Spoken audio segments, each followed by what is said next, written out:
Merci Monsieur Furst. Monsieur Hetzer. Hetzel, pardon. Merci beaucoup, Monsieur le Président. Oui, je voudrais revenir sur l'argumentation développée par Madame la rapporteure.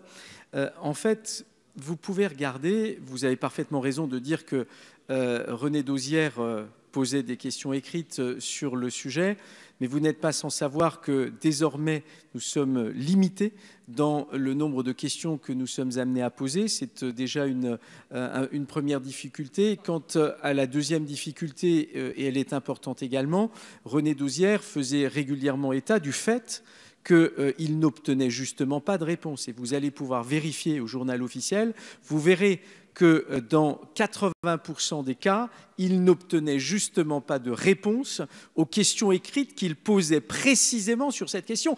Et c'est bien la raison pour laquelle je porte cet amendement. C'est-à-dire que je suis totalement d'accord avec vous. Si ce dispositif auquel vous faites référence, celui qu'utilisait René Dosière, était opérationnel, il n'y aurait pas besoin de l'inscrire dans la loi. Mais justement, et comme le rappelait fort judicieusement notre collègue Laurent Furst, il y a là un tabou.